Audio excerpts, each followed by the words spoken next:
What's up, everybody? This is Whiskey in the Six. I'm Rob. Today I have for you the Glendronach 15-year-old revival. I searched high and low for this bottle. I had several friends that went to the United States. I asked them to look for me. A few of them found it but were unable to bring it back for whatever reason. Others were unsuccessful. Finally, a subscriber named Peter emailed me saying that he would like to trade this bottle for the remainder of the George Stagg. George Stagg is very rare. I had the opportunity to try it, I had the opportunity to review it. So I said, you know what, I've been dying to get my hands on a Glendronach Revival. It's a done deal. This particular one was bottled in 2013. Okay. These are Highland. This is a Highland distillery, Glendronach, which closed down in 1996 for a whole 6 years. Reopening at the end of 2001, so 2001.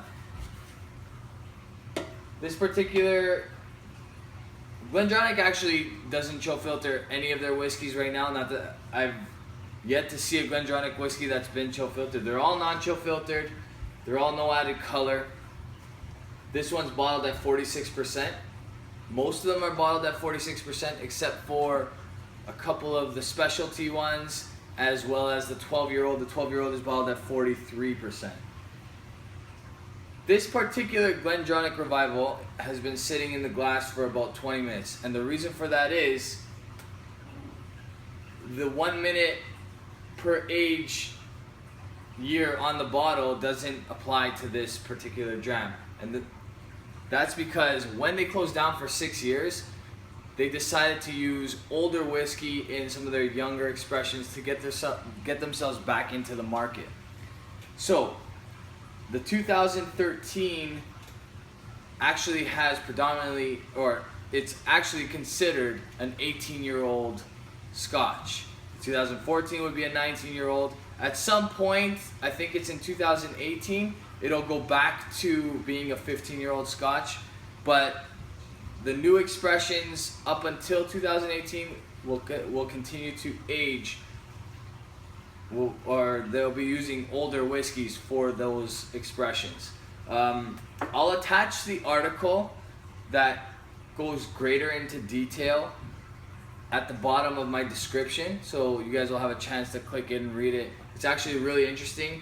If you can find any of the older 12-year-old, some bottled in 2012, the 12-year-old bottled in 2012, or sorry, 2013 is actually 18 years old as well. Then it went back to 12-year-old a little sooner than the 15-year-old will. The 18-year-old, same idea. It's still older than 18 years old, and so on and so forth. So a little confusing. I'll attach the article, but this is actually 18-year-old Scotch. That's all you need to know. That's probably why it's been having such great success. It's a highly sought after bottle. This one's exclusively aged in Oloroso sherry, and by the color you can tell there's likely predominantly first fill, if not entirely first fill. Let me just double check if it says it on the bottle or the box. Okay, large portion of first fill, if you ask me.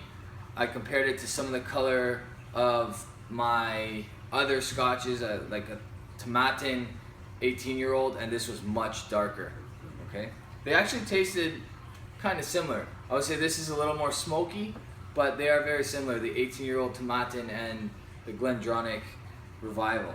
Okay, so that's an interesting comparison if you have the two at home. I'm gonna nose it, taste it, give it a mark. All right.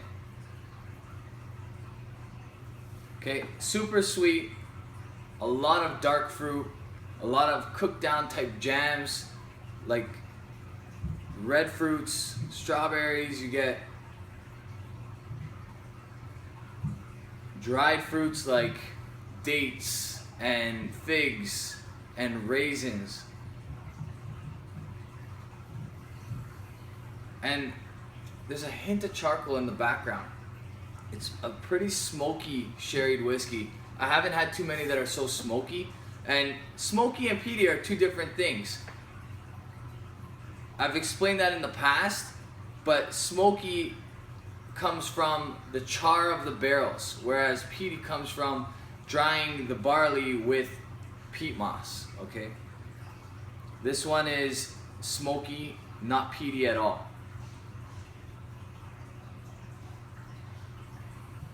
Super oaky as well. A lot of oak spices like cinnamon, or maybe even a little bit of nutmeg.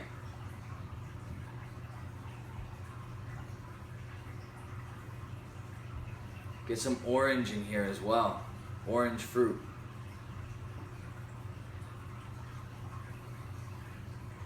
Maybe even a little bit of chocolate. On the palate,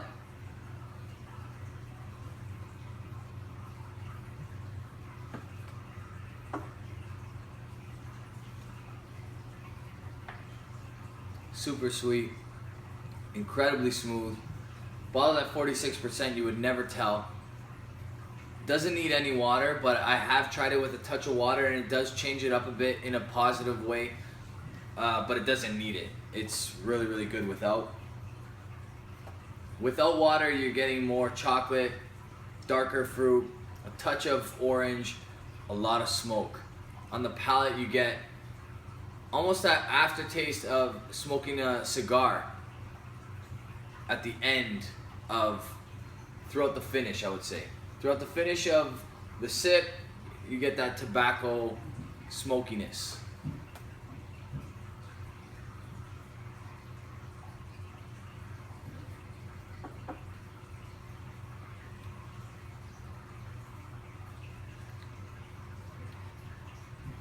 Raisins.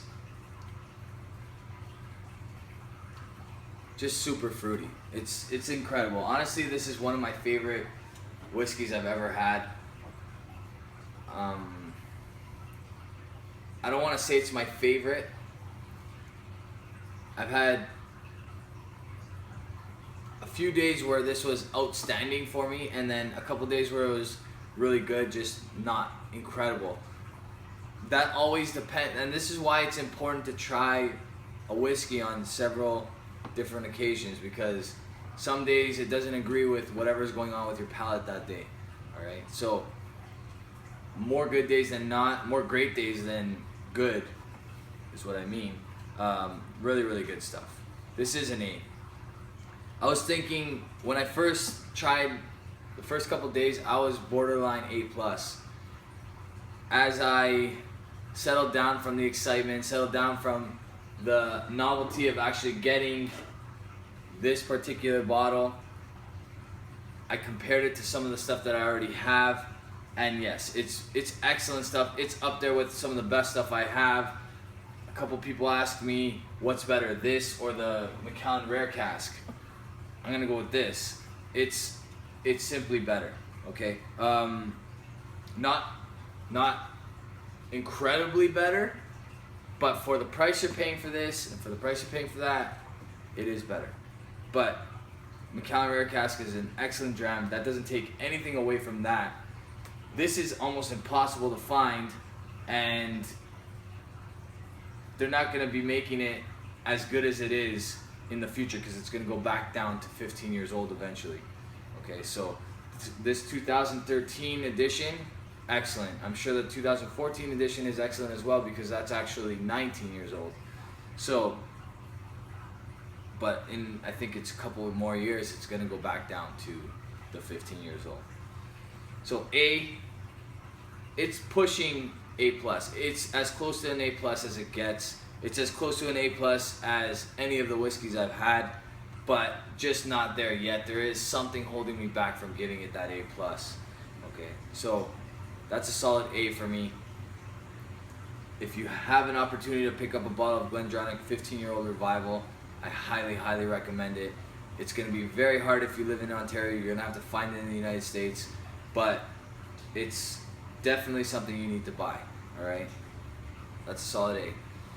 If you're a subscriber already, I'd like to thank you. You guys keep this channel running. The comments below keep the channel active, and I appreciate you watching on a daily basis. If you're not subscribed already and I've kept you for this long, click subscribe below. I'm also on Twitter and Instagram, at Whiskey in the Six on Instagram, and at Whiskey_in_the_6 on Twitter. Cheers, guys.